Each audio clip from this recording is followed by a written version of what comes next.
Hey there you guys, welcome back. It's a beautiful day out now. It was a little bit windy and rainy earlier, but it's clearing up now. So it's starting to get really cold at night, and this dahlia, I'd like to pull it in before frost takes it away. I know that normally you can wait until it gets kissed by frost and the leaves are kind of blackened, because it's only the root system that you're going to be saving. But I want to get rid of it now. I don't want to worry about what's going to happen. I don't want to have to worry about coming home after work and ripping it out of the ground. And I'd like to bring you along with me instead of doing it on a rush. So anyway, what we're going to do is it's best to use a garden fork for this, because it's the root ball that you want to save, the tuberous roots. So you don't want to use a shovel and cut through things.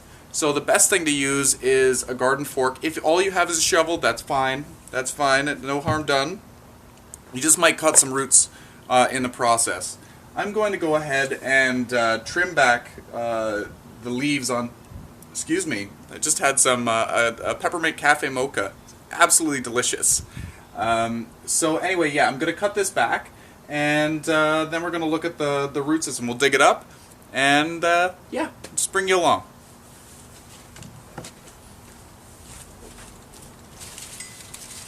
This got a lot bigger than I thought it was going to this year. I think next year I'm going to grow another dahlia.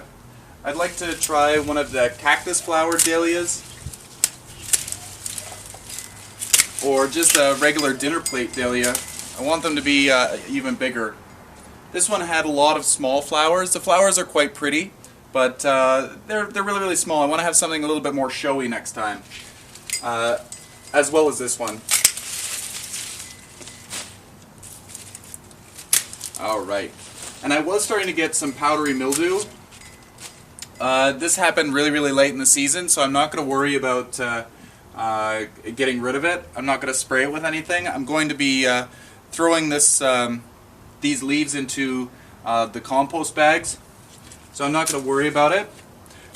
If it was earlier in the season, I would take my my sprayer with 1 gallon of water, 1 ounce of horticultural oil, and what was the other thing? And about 1 tablespoon of baking soda. Baking soda. I always get baking soda and baking powder mixed up, and sprayed on the leaves, on the top and bottom. Why not? And it keeps the powder mildew away. Alright. Suppose I could just break them. It's not like I'm trying to save them. Had this tied up with a string.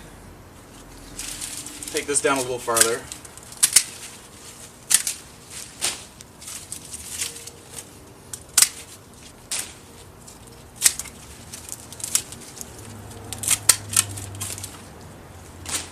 The stems are hollow on these, which is quite neat. I'm going to pull this stake out. I'll bring you a little bit closer in to get a better view of the roots. This dahlia, again, was called Twining's Smarty. I don't know whether you can see that there. Is it going to focus? Probably not. It never likes to focus on things I want it to. So anyway, I'm just going to go out maybe 12 inches away from the base of the plant, and I'm just going to loosen the soil.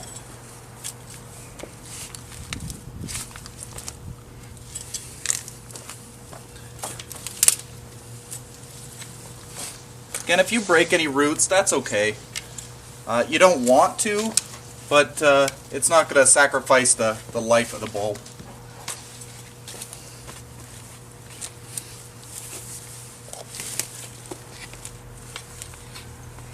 Okay, here we go. Shake it off here.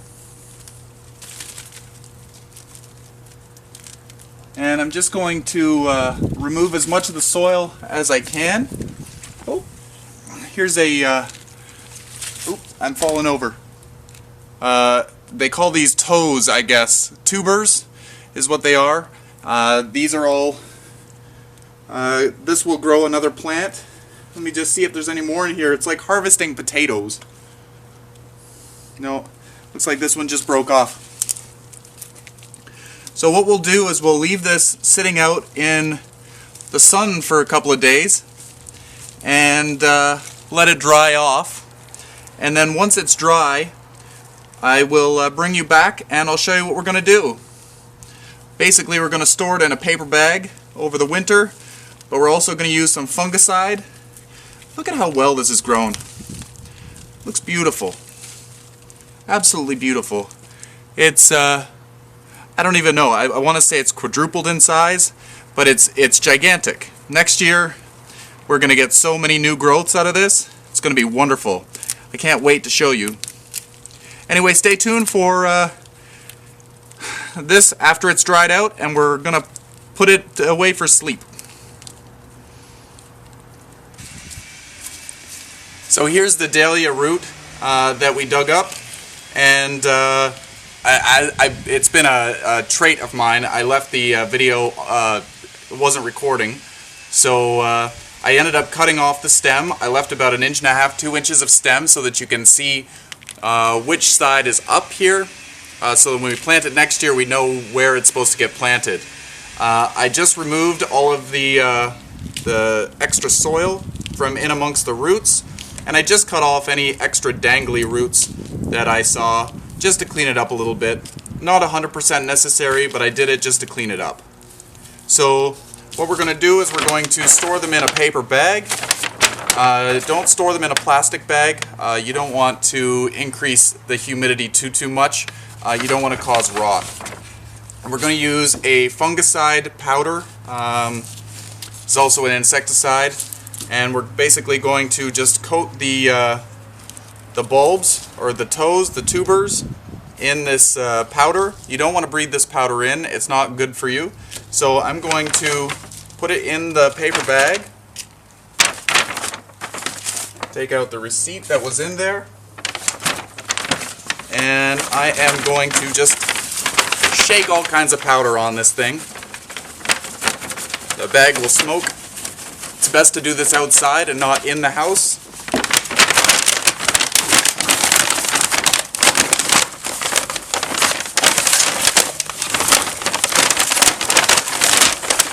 Just coat it all up like you're doing some shake and bake. Alright.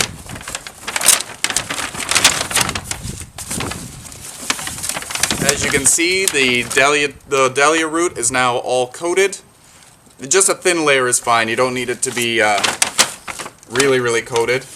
And with these, you want to add a little bit of peat moss or wood shavings or something like that to add a little bit of moisture, but not too much. This will also act the opposite way, and it will take away any extra moisture if there's any in the bulb. So I'm just going to dump a little bit in here. Not too much is necessary. Some people will cover the bulb completely. Just shake it around a little bit, and we'll label this. This one was Dahlia Smarty. Oop. I thought this was a pen. It's one of those mechanical pencils. Smarty. Super. So now we know what it's going to be for next season. So anyway, I will check on this every 1.5 months. I will open it up and see if there's any rot going on. If there's any rot, I will deal with it. I'll either remove the rot and then spray it with some more fungicide, insecticide, and yeah, otherwise it will stay in this until springtime when we plant it again. Anyway, stay tuned for more updates. Happy growing.